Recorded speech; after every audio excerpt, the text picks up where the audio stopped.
ഉസ്താദ് എന്ത് പ്രസംഗിക്കുന്നു, AP ഉസ്താദ് എന്ത് പ്രവർത്തിക്കുന്നു, അത് എല്ലാം നമ്മൾ നോക്കണം. നോക്കിയിട്ട് നമ്മളെ ആവതുപോലെ നമ്മളത് പ്രവർത്തിക്കുകയും വേണം. ഏതുവരെ എന്നറിയോ? ഇന്ന ഫിത്ത ബസ്മി അലാ വജ്ഹി അഖീക സദഖ. നിന്റെ സഹോദരന്റെ മുഖം നോക്കിയിട്ട് പുഞ്ചിരിക്കുന്നതിലുണ്ട് ഒരു വലിയ ധർമ്മമുണ്ട്.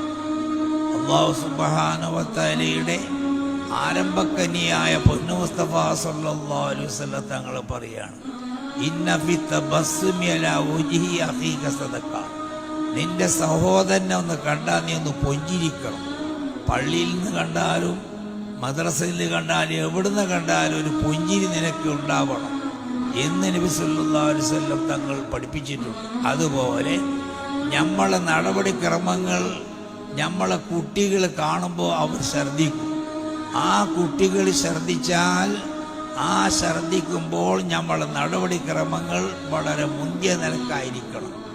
നമ്മളെ മാത്രമല്ല, നമ്മളെ വീട്ടിലേക്ക് ചെന്നാൽ, നമ്മളെ ബാപ്പ ഉള്ള സ്ഥലത്ത് ചെന്നാൽ ബാപ്പാട് സലാം പറയണം, ഉമ്മയോട് സലാം പറയണം, ഭാര്യയോട് സലാം പറയണം, മക്കളോട് സലാം പറയണം എന്ന് വേണ്ട അയൽവക്കത്തുള്ള ആൾക്കാരോട് നല്ല പെരുമാറ്റം പെരുമാറണം. വക്കൂനുമായ സ്വാദിഖീൻ, വലിയ വലിയ മഹാന്മാർ അങ്ങനെയാണ്. മസല ഉദാഹരണമായിട്ട് പറയുകയാണെങ്കിൽ, ഇതേ നമ്മളെ മഹാനായ താജുൽ ഉലമ ഉള്ളാളത്തോറ് ഒരു ദിവസം പെട്ടെന്ന് എൻ്റെ വീട്ടിലേക്ക് വന്ന് ഞാൻ പേടിച്ചു പോയി. യാ റബ്ബേ, ഉള്ളാളത്തോറ് ഇങ്ങനെ പെട്ടെന്ന് വന്നത് എന്താണ് റബ്ബേന്ന് തിരിയാത്ത ഞാൻ ബേജാറായ സമയത്ത് ഓർക്ക് തിരിഞ്ഞു ഞാൻ ബേജാറായിന്. എന്തായിരിക്കും നിങ്ങളൊന്നും പേടിക്കണ്ട, ഞാൻ നിങ്ങളെ കൂട്ടാൻ വേണ്ടി വന്നതാണ്. നാളെ പുതിയ സമസ്തൻ്റെ ഒരു മുഷാവറയുണ്ട്, അതിലേക്ക് കൂട്ടാൻ വേണ്ടി വന്നതാണ്. ഇത് പറയുന്നത് വെള്ളിയാഴ്ച രാവിലെ. ആയിക്കോട്ടെ, ഞാൻ വന്നോളാം, ജുമാൻ്റെ ശേഷം ഞാൻ വന്നോളാം. എല്ലാം കുളിച്ച് നനച്ച് കുടിച്ചിട്ട് അങ്ങനെ കുളിച്ച് നനച്ചിട്ട് കുടിച്ചിട്ട് അങ്ങനെയൊന്നും താമസിക്കണ്ട, ഞാൻ ഇവിടെ കുറച്ച് കിടക്കാം, നിങ്ങളൊന്ന് കുളിച്ചിട്ട് ഒന്ന് റായത്തായിട്ട് വരി, നമുക്ക് പോകാം.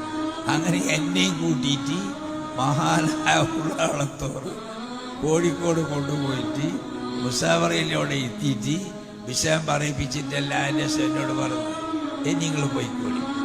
ആയിക്കോളി, ഞാൻ പോയിക്കോളാം. അത് പോയിക്കോളാം, നിങ്ങൾ വണ്ടിക്കോ ബസ്സിനൊന്നും വേണ്ട, ഞാൻ വന്ന കാറില്ലേ അത് എൻ്റെ കാറാണത്, അതിലിരുന്നോളി, നിങ്ങളെ പരക്കെ കൊണ്ടുപോയിക്കോളി, പൊരേന്ന് എത്തിയിട്ട് കാറ് കണ്ടു വിട്ടു എന്നാണ്. എന്തൊരു സ്വഭാവം! ഈ പാവപ്പെട്ട അനിക്കുഞ്ഞിക്ക് ഇങ്ങനെയെല്ലാം ചെയ്യണ്ട. പക്ഷെ അത് അവരുടെ മഹാത്മ്യങ്ങളാണ്, വലിയ വലിയ മഹാന്മാരുടെ മഹാത്മ്യങ്ങളാണ്. അത് നമ്മൾ കണ്ടുപിടിക്കണം. അതുപോലെ നമ്മൾ ഭക്ഷണം കഴിക്കുന്നതും നമ്മൾ ഡ്രസ്സ് ധരിക്കുന്നതും അത് എല്ലാം ശ്രദ്ധിക്കണം. മാത്രമല്ല, നമ്മളെ അയൽക്കാരെ വീടുകളെ കൂട്ടത്തിൽ ഒരു ഹിന്ദുവിൻ്റെ വീടുണ്ടെങ്കിൽ, ഒരു BJP-കാരൻ്റെ വീടുണ്ടെങ്കിൽ, ആ വീട്ടിൽ നിന്ന് രാത്രി പാതിരാക്ക് ആ വീട്ടിലെ കുട്ടികൾ കരയുന്ന കേട്ടാൽ ആ പുരക്ക് പോകണം. മനസ്സിലായോ? നമ്മളെ വീട്ടിൻ്റെ അടുത്ത് ഒരു BJP-കാരൻ്റെ വീടുണ്ടെന്ന് വെക്കുക, ആ വീട്ടിൽ നിന്ന് രാത്രി പാതിരാക്ക് കുട്ടികൾ കരയുന്ന കേട്ടാൽ ആ വീട്ടിൻ്റെ അടുത്ത് പോകണം, പോയിട്ട് ആ വീട്ടുകാരനെ വിളിക്കണം. എന്താ നിന്റെ കുട്ടികൾ കരയുന്നതെന്താ ഒന്ന് പറഞ്ഞുകൊണ്ട്. അപ്പോൾ ആ വീട്ടുകാരൻ പറഞ്ഞു, പിന്നെ സ്കൂള് വിട്ടിട്ട് അവർ കളിച്ചിട്ട് അങ്ങനെ ഉറങ്ങിപ്പോയതാണ്, പാതിരാക്ക് അവർ പൈച്ചിട്ട് കരയുകയാണ്, പുത്ര നോക്കുമ്പോൾ ഒന്നും എൻ്റെ അടുത്ത് ഇല്ല എന്ന് അവൻ പറഞ്ഞാൽ, നീ നിന്റെ വീട്ടിൽ നിന്ന് അയൽവക്കക്കാരൻ്റെ വീട്ടിലേക്ക് ആ മക്കൾക്ക് നീ ഭക്ഷണം കൊണ്ടു കൊടുക്കണം. അതൊരു മര്യാദയാണ്.